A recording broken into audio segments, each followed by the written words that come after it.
Yang pertama, jangan sampai ada rasa sombong.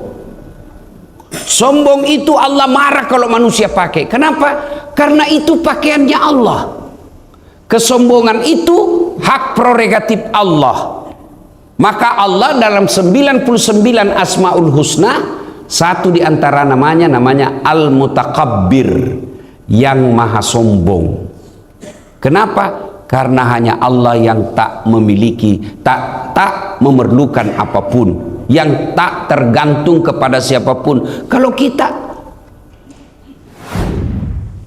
saya tidak boleh sombong sebagai penceramah. Apa kau sombongkan, Ustaz? Kau bisa jadi penceramah karena ada kau dengar. Coba kalau mau saya ceramah, tidak ada jamaahku. Orang gila. Pak Imam tidak boleh sombong. Kenapa? Ada jamaah. Biar mau mimpin 30 juz hafal mau jadi imam, tidak ada jamaahnya. Tidak bisa jadi imam. Itulah sehingga kita tidak boleh sombong. Kita sholat tadi, praktek kehidupan. Anggota tubuh paling mulia apa, Pak? Kepala. Yang paling hina apa? Kaki. Biar kita kasih kawan tapi pakai kaki. Beda saat ini nuangi. Oh, aku bilangnya biar saya miskin jangan ku hina, Kak. Kenapa? Kehinaan anggota tubuh kaki. Bapak bercanda dorong kepalaku, dorong perutku masih senyum, Pak. Dorong pantaku masih ketawa, tapi jangan coba-coba dorong kepala. Dorong di kepala Pak Imam. Marah, kenapa? Anggota tubuh paling mulia. Tapi ketika kau temu dengan Allah, kepalamu yang hebat ini kau nilai, rendahkan seperti kakimu sehina-hinanya. Kenapa? Kau bertemu dengan Zat yang maha besar, yang maha kuasa, Allah Subhanahu wa ta'ala. Maka ketika ada orang rajin sholat tapi masih sombong, itu temannya setan. Setan itu diusir dari sorga. Kenapa? Apa sebabnya jin waktu itu diusir dari sorga? Apa sebabnya, Bu? Karena sombong. Kenapa? Dia tidak mau sujud. Kata Allah, kalau bahasa sederhana, jin, hormati Adam, sujud kok. Nah, apa Nabi bilang jin? Nanti aja. Adam, adikku, baru kemarin saya lebih dulu diciptakan. Adam dari tanah, saya dari api. Unsur kemuliaan saya jauh lebih mulia daripada Adam. Saya tidak mau diusir dari sorga karena sombong. Itu sudah dalam sorga, apalagi kita yang masih di dunia. Dan puncak kesombongan itu melalaikan sholat. Itu orang paling sombong itu melalaikan sholat. Tapi apakah telah sholat subuh seperti ini sudah kita capek hebat-hebatnya? Tidak. Tidak adalah faedah dunia kita dapat kalau sholat tidak ada nilai-nilai kehidupan yang kita bawa. Itulah sehingga kita orang Islam tiap tahun peringati Isra dan Mi'raj. Apa itu Isra Mi'raj? Nilai-nilai kehidupan di dalamnya. Nilai kehidupan apa? Satu, ibu-ibu, siapa yang tahu bulan Isra-nya Nabi? Bulan berapa, Ibu? Kalau bulan dalam Islam, bulan tahun Hijriah disebut bulan apa? Syawal. Bulan Rajab. Sekarang bulan apa, Ibu? Ini bulan Isra Mi'raj. Saya ingatkan kembali lagi tentang Isra Mi'raj supaya ada kehidupan dibawa. Bapak-bapak, saya mau tanya, ibu tadi tahu jawab nih bulan Rajab. Saya mau tanya lagi nih bapak-bapak ini, terutama yang sudah muka-muka sakratil maut nih semua ini dulu. Banyak-banyak nih kuliah ini calon-calon aja. Bapak-bapak, saya tanya bulan Rajab itu pada saat Nabi Isra Mi'raj disebut bulan apa? Tahun apa? Tahun apa? Bukan ibu-ibu, bapak-bapak saya ini. Mana lebih pintar ibu-ibu bapak-bapaknya? Tahun apa, Bu? Tahun apa, Pak? Tahun duka cita. Tahun bersedih. Kenapa bersedih Nabi? Meninggal di dua orang anak sayang, Khadijah dengan pamannya Abu Talib. Sedih, maka Allah panggil Isra Mi'raj, dikasih hadiah. Apa hadiahnya untuk menutup kesedihannya? Perintah puasa? Bukan. Haji? Bukan. Bayar zakat? Bukan. Apa? Sembahyang. Apa maknanya? Allah seolah-olah ingin sampaikan, pada saat kau pasti ada duka citamu, pasti ada kesedihanmu, pasti ada persoalanmu. Saya kasih kau untuk menghibur itu dirimu. Apa? Sholat. Jadi kalau kuliah ini muka ini masih pagi-pagi, muka-muka penuh masalah semua ini. Iya toh? Masalah. Ada masalah bertengkar sama istrinya, ada masalah banyak utangnya, ada masalah yang cicilannya sudah jatuh tempo, ada kontrakan rumah, ada anaknya nakal, ada suaminya mau kawin lagi, macam-macam semua. Bohong itu kalau tidak ada masalah apa? Saya saja penceramah banyak masalahku. Apa masalah sekarang? Tidak ku nikmati itu namanya di depan umum kebutuhan pribadi. Mana makan ki Adam sing ibu foto dulu Ustaz. Minta maaf. Nah tahu je mohon maaf Ustaz, minta maaf mengganggu. Kok nah tahu je mengganggu tapi nak lanjutkan je. Maka maki dulu tidak dilayani. Langsung itu update status Ustaz sombong. Bukan sombong, kau ini tidak tahu situasi. Tidak ada orang, tidak ada masalah Pak. Kurang apa mulianya Nabi? Kurang apa mulianya Nabi? Kira-kira ada di sini kala ibadahnya Nabi? Tidak ada. Nabi tidak pernah lepas baca Quran. Nabi tidak pernah lepas Senin Kamis. Nabi tidak pernah lepas tahajud. Nabi tidak pernah sakiti tetangganya. Nabi tidak pernah bohong. Nabi tidak pernah ingkar janji. Nabi tidak pernah makan uang haram. Tapi ada juga masalahnya dalam rumah tangga. Difitnah Aisyah selingkuh. Pernah 3 hari 3 malam tidak makan. Ayo. Apalagi? Diusir dari kampungnya. Diusir dari kampungnya Pak. Bukan dibully. Kalau kita baru dibully sedikit di medsos mengamuk maki. Nabi bukan dibully. Diusir dari kampungnya, beberapa kali mau dibunuh. Coba itu padahal orang mulia. Coba makin lihat bedek kalau ada nama Allah, pasti itu ada di sampingnya Muhammad. Iya toh? Tidak pernah dasat Muhammad, dasat Allah. Tidak. Ya selalu kita dapat Allah Muhammad, Allah Muhammad. Begitu mulianya Nabi. Tapi apa Nabi tidak ada masalahnya? Banyak masalah juga Pak. Apalagi kita. Ada orang Ustaz baik namun sembayangku. Kenapa banyak sekali masalah aku ini Ustaz? Aku bilang siapa Ki? Tidak mau dikasih masalah. Turun sedikit itu Nabi Muhammad. Turun lagi para sahabatnya. Cini minjo Khulafaur Rasyidin. 4 sahabat utama Nabi. Lihat saja. 4 ini Pak. 3 mati dibunuh. Ayo, dari 4 sahabat Nabi paling mulia sahabat Nabi yang dijamin masih surga, 4 mati dibunuh. Ini 4 Khulafaur Rasyidin. Abu Bakar tidak mati dibunuh. Umar mati dibunuh. Utsman bin Affan mati dibunuh. Ali bin Abi Thalib mati dibunuh. Padahal ini manusia mulia. Jadi kalau ada masalah dalam hidup ini, bukan karena Allah tidak senang sama kita, tapi ujian keimanan. Kenapa diuji ke Ustaz? Mau ki naik kelas.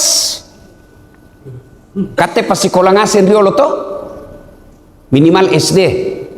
Iya Pak toh? Dan ada ijazah asli. Jama kok lagi bawa-bawa situ, nggak ada urusan ini. Ya toh? Ada ijazah kita. Nah, biasanya kalau mau kita dapat ijazah, kalau ada sekarang namanya UAS, bukan Ustadz Abdul Somad. UAS, ujian akhir semester. Iya toh? Ku ingat saya dulu kalau mau ke ujian, tak 1 minggu orang belajar, menghafal, terlambat tidur, cepat bangun, datang lebih awal, duduk tertib, datang, menghafal orang. 10 materi yang kita hafal, 8 kita hafal, 2 tidak dihafal, yang 2 naik. Iya toh? Tapi setengah mati kita belajar, sudah belajar naik kelas. Sudah naik kelas, biasanya kita pergi piknik. Dulu di kampung, rekreasi namanya. Sudah makin terima rapor, pergi rekreasi. Biasanya kita di pantai, biasanya kita di sungai. Dulu di kampung, gratis. Paling kita bawa telur, sudah ditumis sama mama dengan nasi kuning. Kenapa? Gembira-gembira sudah lulus. Begitu juga dalam hidup ini. Kalau ada masalah dalam hidup ini, jangan merasa Allah tidak cinta. Allah cinta dikasih ujian. Kalau sudah naik ujian, Allah kasih gelar maqamam mahmuda, lawakkat derajatmu, saya angkat derajatmu. Jadi ujian ini. Jadi pelajaran pertama, kita jangan sombong. Kesombongan temannya setan, dan puncak kesombongan adalah orang yang tidak sholat. Sholat ini Allah berikan fasilitas sholat untuk menghibur kita yang lagi penuh masalah. Jadi ibu-ibu, kalau ada masalah tak, jangan makin cari apa sebabnya, lebih perbaiki sholat. Sembahyang aja ini Ustaz. Nah, barangkali sholat tak belum ikhlas, ya, masih tidak ikhlas. Maksudnya apa Ustaz? Sholatnya belum seperti sunnah-sunnah Rasul, ya. Kita sholat tapi masih ingat kunci motor, ya kan? Kita sholat tapi masih cari uang. Maksudnya apa Ustaz? Mulai takbir uangnya nak cari. Allahu Akbar. Di mana uangku ini di? Dah itu setan baru tompi, sudah tompaki takbir baru tongi diingat.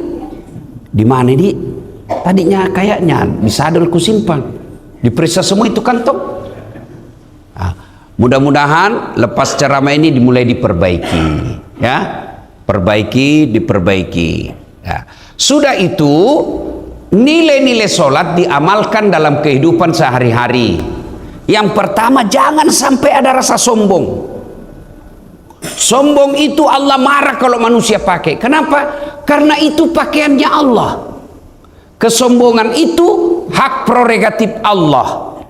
Maka Allah dalam 99 Asmaul Husna, satu di antara namanya Al-Mutakabbir, yang maha sombong. Kenapa? Karena hanya Allah yang tak memiliki, tak memerlukan apapun, yang tak tergantung kepada siapapun. Kalau kita, apa yang kita mau sombongkan? Ya, tidak ada. Kita bilang gagah ki, sekejap saja Allah marah. Nah, kasih stroke, bengkok muka. Hilang mi gagah, berhenti mi cantik kalau bengkok begini, keluar miliur di sini. Kita bilang kuat ki, nah kasih langsung tidak ada. Jadi nilai-nilai sholat jangan sampai membawa diri kesombongan, ya. Nah, yang berikutnya, nilai-nilai sholat dalam kehidupan kita pelajari dalam Isra Mi'raj, jangan sampai ada di antara kita. Itu hubbi aklil haram, suka memakan barang haram, ya. Bisa jadi doa-doa kita tidak diijabah oleh Allah Subhanahu wa taala. Kenapa? Karena masih kita konsumsi barang haram itu. Barang haram yang dimaksud bukan babi, bisa jadi ayam, tapi cara memperolehnya tidak halal. Ayam, betul ayam, tapi cara memperolehnya apa? Dengan cara menipu.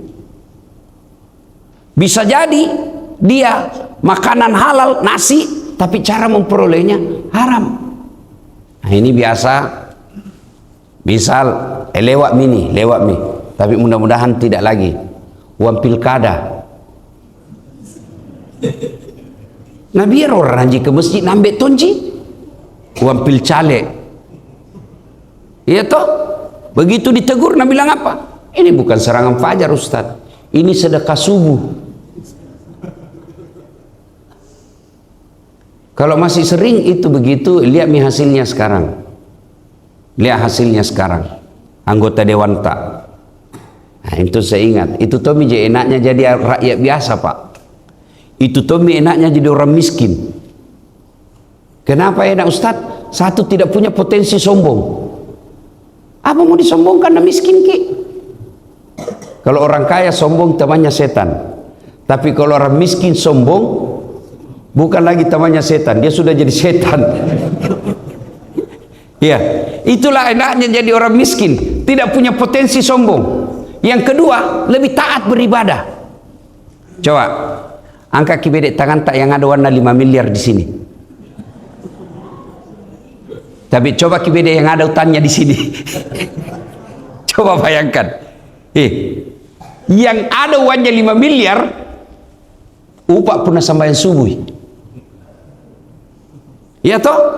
Syukur sekali mi kalau sambayan subuh mana mau terlambat. Rata-rata orang yang punya tabungan 5 miliar tidak pernah kita datang berjamaah dilihat di masjid. Lihat mi semua ini, muka-muka pensiun ini semua. Iya toh? Muka-muka yang susah warna semua ini kulihat. Kakak tarik tuh orang kaya sama orang miskin. Mulai dari mukanya dilihat memang ya, wah, muka banyak masalah ini Pak. Itulah enaknya kita jadi orang miskin. Kita datang berjamaah.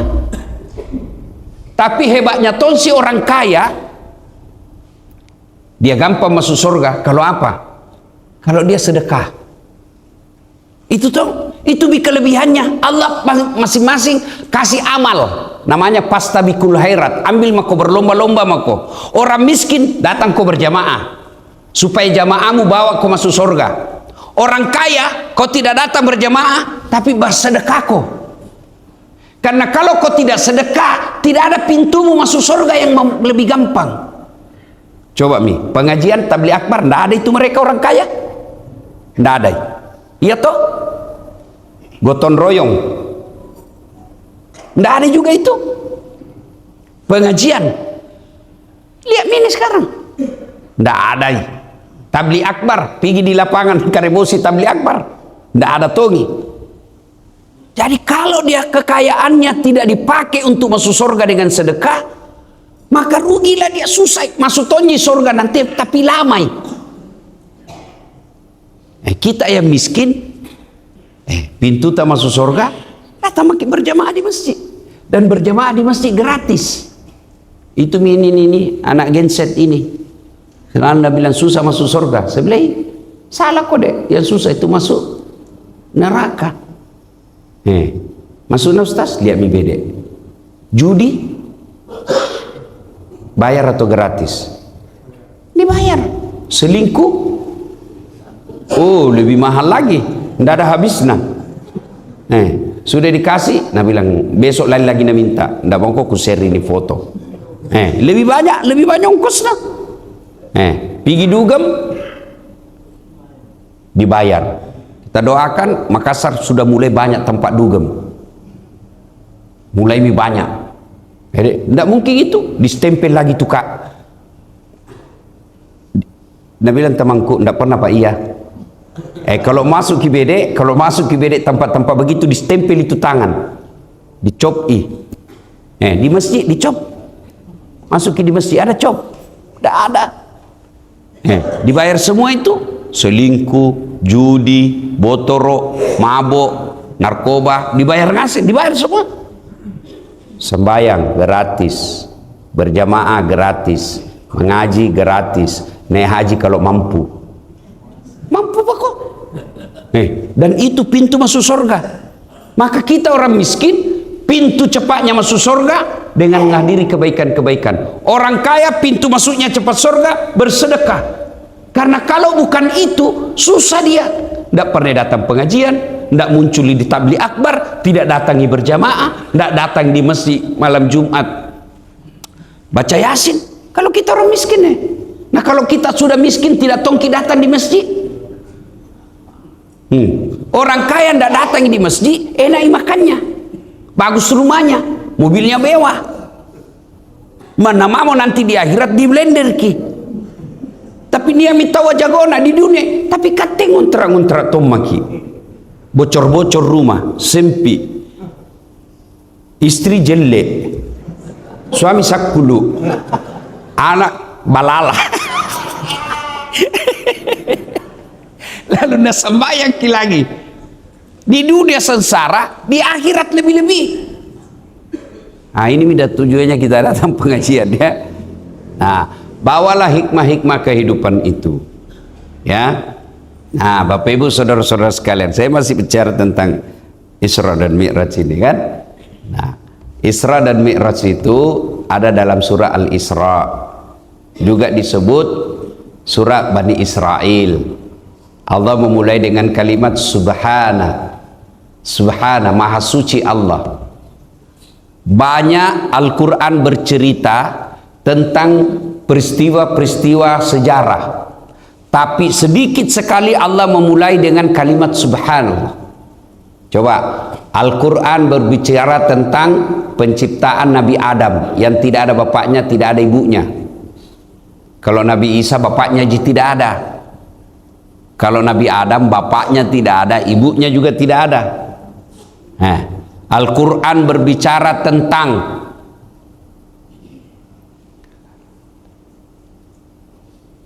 dihancurkannya Fir'aun di Laut Merah. Al-Quran bercerita tentang dihancurkannya umatnya Nabi Lut. Al-Quran berbicara tentang Nabi Sulaiman yang dipindahkan istananya dengan Ratu Balkis. Banyak sekali kejadian-kejadian dalam Quran. Tapi ketika Allah berbicara sejarah Isra Mi'raj, Nabi memulai dengan kalimat Subhanalladzi asra. Kenapa? Allah seolah-olah ingin menyampaikan, saya mempertaruhkan kesucianku tentang berbicara ini, Isra Mi'raj. Kejadian ini benar. Waktu itu orang-orang Arab tidak ada yang percaya. Bahkan Nabi oleh pamannya sendiri, dia bilangnya gila ini Muhammad. Kenapa Pak? Karena waktu itu orang dari Mekah ke Palestina, kendaraannya yang paling cepat naik onta. Berapa waktu yang dibutuhkan? 1 bulan pergi, 1 bulan pulang. Berarti PP 2 bulan. Itu hanya dari Makkah ke Masjidil Aqsa. Ini Nabi dicerita dari langit juga. Mereka tidak percaya. Kenapa? Karena dia pakai otak-otaknya, otak manusia. Dia tidak percaya, dia tidak menggunakan bahwa kejadian Isra Mi'raj itu kehendaknya Allah. Nah, coba kalimat berikutnya. Subhanalladzi asra. Maha suci Allah yang telah memperjalankan. Apa yang disebut memperjalankan, Pak? Bahasa Bugisnya napajokka ya tanah. Napa lalengnya tanah. Maksudnya apa itu? Berarti kalau diperjalankan, berarti bukan Nabi yang jalan. Ya, napajokkai. Berarti bukan Nabi yang jalan, tapi siapa? Allah yang memperjalankan. Supaya gampang ini, selalu saya kasih contoh. Diundanglah saya pergi Jakarta ceramah. Saya berangkat pesawat jam 6.30, setengah 7 pagi. Sudah sembahyang subuh pergi, Mak. Saya ambil bajuku di kamar pakai jaket. Saya tidak tahu ternyata ada semut ikut di jaketku. Tuh. Nah, naik pesawatlah saya dari rumah ke bandara naik mobil. Dari bandara ke Jakarta naik pesawat 2 jam. Acara jam 10 pagi. Sampai ke jam 8. Ceramah jam 10, sudah acara sebelum duhur. Jam 1 terbang lagi balik ke Makassar. Sampai ke jam 4. Begitu sampai di rumah maghrib, saya taruh jaketku. Keluar itu semut dari jaket. Nah, kumpuli temannya sesamanya semut. Pidato. Nah, bilang saudara-saudara Cikali, batu ini Jakarta. Datang ini Jakarta nak kana hedede, mak botek mau sedek, mimpi ko sedek. Mana bisa kau pergi Jakarta? Datang Jakarta. Nah, bilang jam berapa kau pergi? Nah, bilang tadi jam 6. Nah, bilang maghrib ada mau kau lagi di sini jam 6. Nah, bilang ya, kau lihat matu. Nah, bilang teman pak kepala talam mau sedek. Tidak masuk di akal. Mana bisa? Baru kau saja keluar di rumah. Nah, ini jam aku nang mobil. Nah, bilang itu semua cocok itu kalau saya yang jalan. Ini bukan saya jalan. Saya di kantor ada satlatip. Saya tidak pernah Kak betul tinggalkan di kantong. Tapi betul Kak datang ke Jakarta. Masuk akal apa enggak? Kalau otak semua kita pakai, enggak masuk akal Pak. Tapi kalau kita pakai otak yang secerita, dasat yang jalan, enggak ada yang masuk akal. Ini jam tanganku. Ini. Beberapa hari yang lalu datangi Hong Kong. Kita tahu Hong Kong Ibu. Tepatnya Jackie Chan. Iya toh? Waktu ku di sana Ini di kota Hong Kong. Dulu di film-film waktu tak SMA dilihat di sini Bruce Lee berkelahi di sini tuh. Sampai. Padahal ini jam tidak bisa goyang Pak. Mana bisa masuk akal? Tidak bisa goyang. Bukan dia yang jalan, dia numpang di tanganku. Tidak masuk di akal. Tapi percaya dia dari Hong Kong. Begitu mestinya kita memahami Isra Mi'raj. Ternyata Nabi Muhammad elok, tapi pun Allah Ta'ala melok. Ya ku pun Allah Ta'ala melok, kalau Allah yang mau, itu yang kita yakini. La haula wala quwata illa billah. Allah, semua kalau Allah mau, tidak ada yang mustahil. Jadi tidak masuk akal orang miskin masuk haji, pergi haji. Bisa kalau Allah mau. Nah, Bapak Ibu Saudara-saudara sekalian, nah kejadian Isra Mi'raj itu kita pahami itu sepenuhnya kehendak Allah. Maka diulai dengan subhana. Asra bi abdi. Kenapa Allah menggunakan kata abdi? Kenapa tidak dikatakan subhanalladzi asra bi Muhammad? Kenapa Allah tidak katakan langsung memperjalankan Muhammad? Kenapa Allah katakan yang telah memperjalankan hambanya? Ada dua data di dalam kalimat ini. Satu, menjawab pertanyaan, apakah ketika Muhammad sallallahu alaihi wasallam Isra Mi'raj ketemu Allah, rohnya yang ketemu atau badannya? Dijawab oleh Allah, hamba. Apa itu hamba? Kalau ada badan saja, tidak ada rohnya, apa namanya? Apa namanya? Mayit. Tidak disebut hamba. Kalau ada roh saja, tidak ada badannya, gentayangan di pasar, namanya pocong. Ya toh? Tapi karena Allah menggunakan kata hamba, berarti yang jalan pada saat itu ada badannya, ada rohnya. Maka disebut hamba.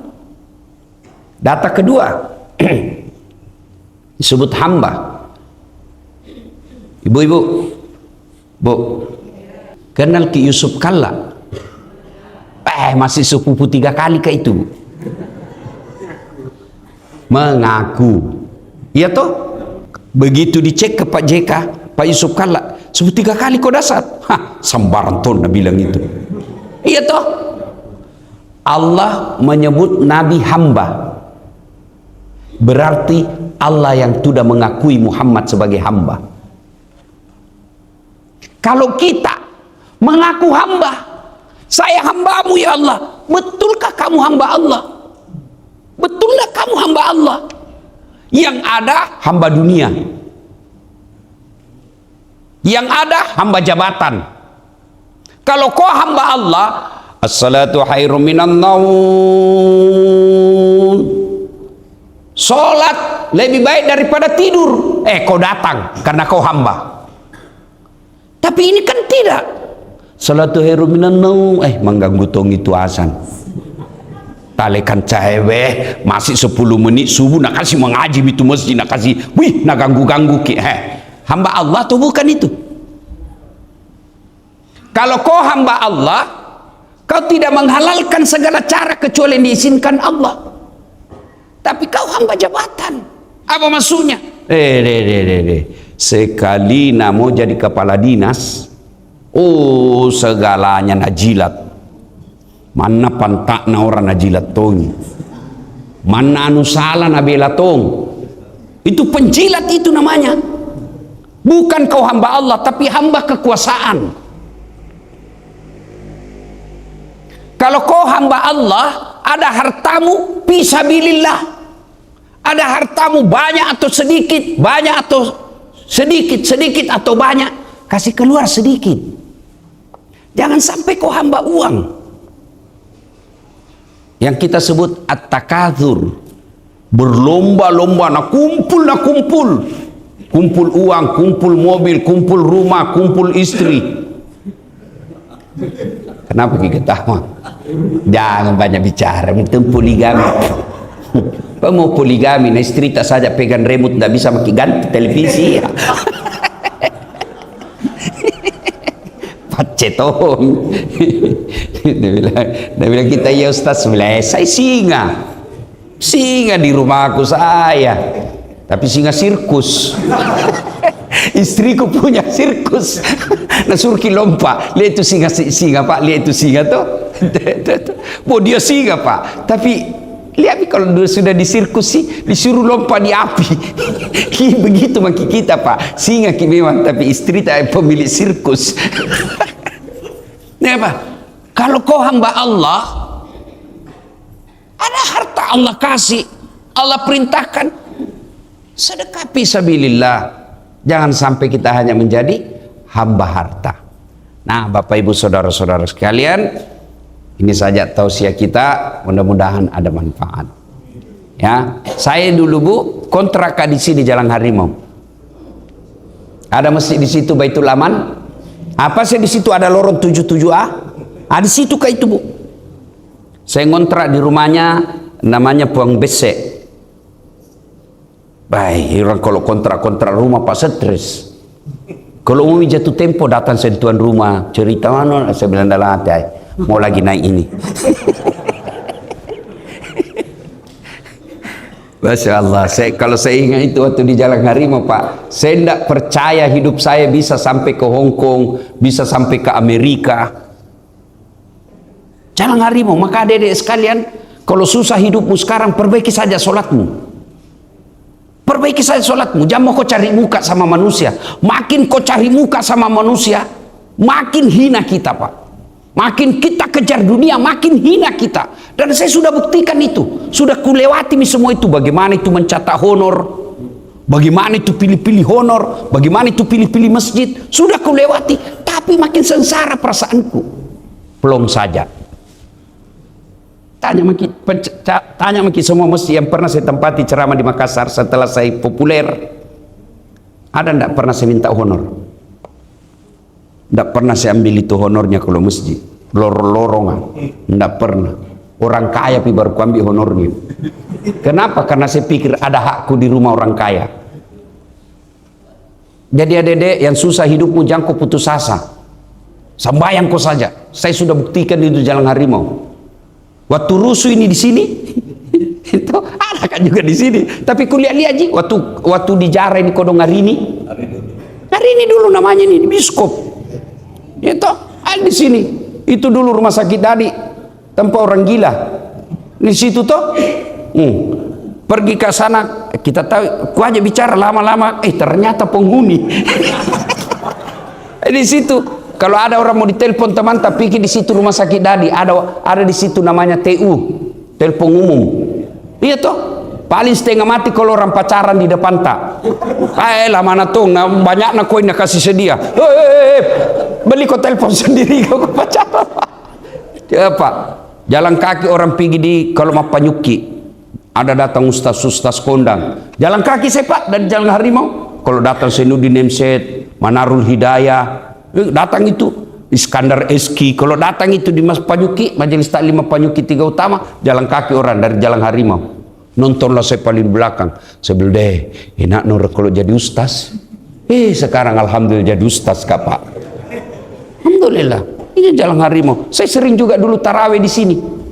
Karena kalau sekarang Jalan Harimau kan cepat sekali biasa berjamaahnya tuh mau kat tanan-tanan di sini Kak datang sini. Ini masjid dari dulu modelnya begini panjang-panjang. Alhamdulillah ya. Nah, jadi adik-adik sekalian ini yang menghafal-hafal di sini jangan putus asa, jangan kau kecewa, jangan kau sakit hati, jangan kau banding-bandingkan hidupmu dengan orang lain, karena Allah punya rencana sendiri. Ya toh? Nabi iya Tapi pernah kau dulu ikut Pilwali Ustaz? Masih ingat kita? Pilwali 2014 dikalah enggak? Cuma suaranya itu yang menang lebih banyak. Enggak mau kan dibilang kalah, kan enggak enak perasaan bos.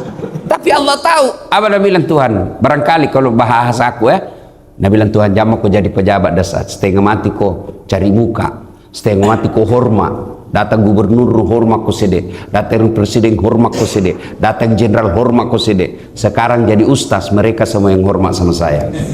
Ya, dedek sekalian ini yang hafal-hafal sini ya. Nah, hidup kau baik, serahkan segalanya kepada Allah. Allah punya jalan yang baik untuk kamu. Kamu punya rencana bisa jadi 5 nilainya, tapi kalau Allah yang kasih kau rencana 5 juta nilainya.